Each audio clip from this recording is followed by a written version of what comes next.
喉咙痒、咳嗽怎么办？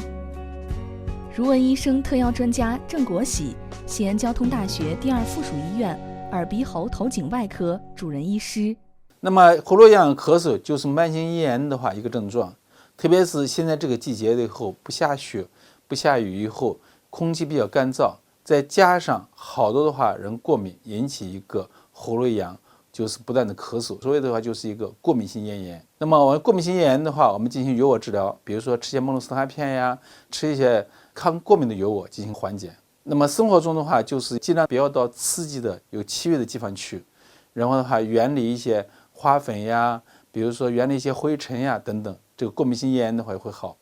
根据不同的情况，然后用不同的药，治疗效果的话相对时间就要长一些，还是比较理想的。